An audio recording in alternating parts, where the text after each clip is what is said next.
Dan sudah pasti angka pergerakan Bursa Malaysia untuk beberapa tempoh sebelum ini bersama dengan Haris Ashraf Hasnan. Haris, bagaimana untuk kita membaca graf Bursa Malaysia pergerakannya? Ya, Najib, sebelum kita nak melihat kepada graf, terlebih dahulu kita nak menunjukkan ataupun saya nak menunjukkan kepada bagaimana bentuk perubahan yang berlaku. Kerana kalau kita boleh fokuskan di sini, mungkin kameraman boleh lihat kepada bermula daripada 1 Jun di sini, ianya merupakan menunjukkan rekod ataupun perubahan semuanya adalah perubahan dalam bentuk negatif.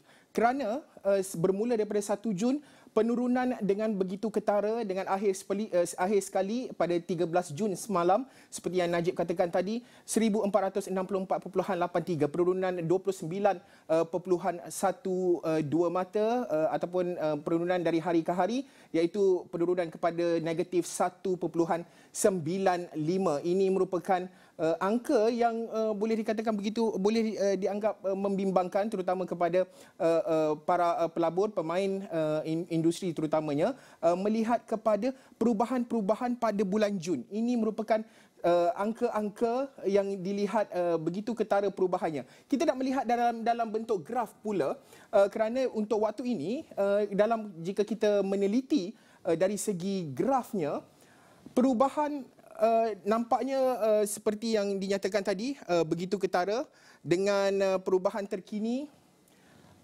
penurunan yang amat boleh dikatakan membimbangkan para pemain dengan 1464.83.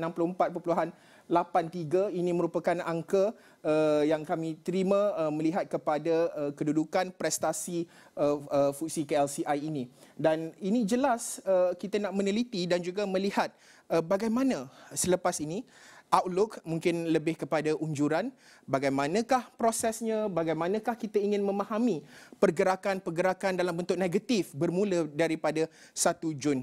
Najib.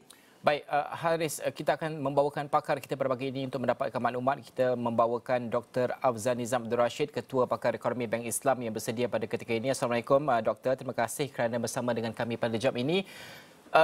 Kalau kita melihat kepada prestasi bursa ini bukanlah terasing. Di peringkat serantau di Amerika Syarikat juga menyaksikan penurunan. Adakah ini satu perkara yang tidak harus dibimbangkan? Kalau nak kata tak boleh dibimbangkan tu, saya rasa tak boleh lah, kerana kita lihat lah, seperti yang Najib sebutkan awal tadi, lautan merah tu sudah tentu akan menimbulkan rasa kegusaran lah terhadap apakah prospek ekonomi. Kerana kebiasaannya pasaran saham ni dia bersifat forward looking, bersifat kata tu memandang ke hadapan. Justru kita perlu tahulah, perlu cakna tentang apakah faktor-faktor yang menyebabkan pasaran saham kita ataupun pasaran global bertindak sedemikian rupa.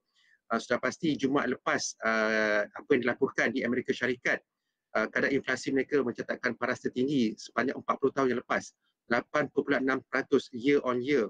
Jadi minggu ni pula kita ada meeting atau mesyuarat FOMC, Federal Open Market Committee, oleh Reserve Perserikatan Amerika Syarikat. Jadi sudah pasti dengan data tersebut, dia punya persepsinya adalah kalau sekarang ni mungkin market atau pasaran beranggapan bahawa 50 mata asas tu mungkin orang kata is a given.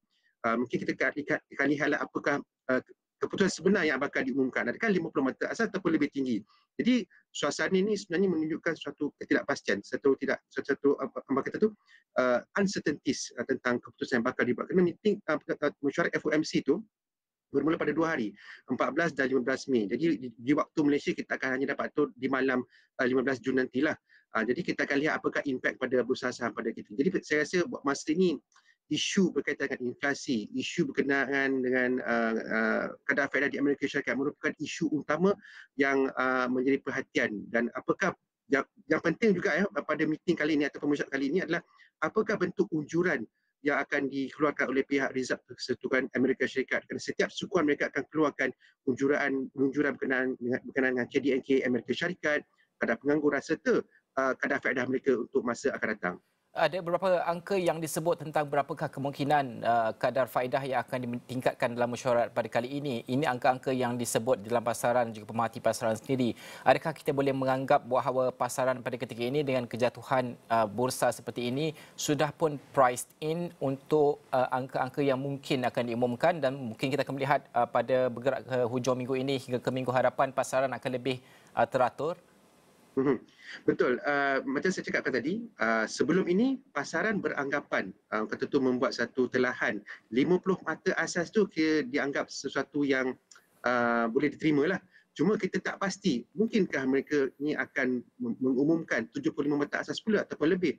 Kerana persepsinya adalah mungkin pihak Federal Reserve atau Reserve Bank perlu melakukan lebih lagi untuk mengawal kadar inflasi mereka. Jadi itu satu persepsi yang saya kira sangat-sangat membimbangkan dari segi impaknya pada kadar faedah, kerana kadar faedah ni akan dikaitkan pula dengan faktor penilaian bagaimana saham itu dinilaikan. Semakin tinggi kadar faedah, kebiasaannya nilai saham tersebut akan turun.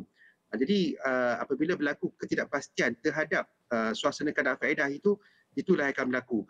Jadi saya rasa minggu ini, saya rasa selagi belum ada keluarnya keputusan Reserve Persuat Amerika Syarikat ni, selagi itulah kita akan lihat. Kerana tempoh bulan ini, bulan depan pun ada lagi meeting ya, bulan Julai nanti, itu pun juga menimbulkan satu tanda tanya lah. Jadi saya rasa dalam tempoh terdekat ni memang kita akan orang kata tu bombarded with orang kata tu huge uncertainties because of the interest rate di Amerika Syarikat. Doktor, kalau kita melihat kepada ini adalah faktor luaran seperti di Amerika Syarikat yang banyak mempengaruhi pergerakan bursa kita. Namun ada juga faktor-faktor positif tempatan seperti apa yang diumumkan oleh Bank Dunia sendiri, iaitu ekonomi kita selari untuk berkembang 5.5%. Bagaimana angka dan juga unjuran ini sepatutnya turut boleh mempengaruhi pergerakan bursa? Betul. Buat masa ni memang pemberat itu lebih kepada faktor luaran lah. Tapi pada masa sama juga, faktor dalaman juga memainkan peranan yang penting dan juga menunjukkan bahawa pihak kerajaan sentiasa cakna tentang cabaran ekonomi yang kita alami buat masa kini.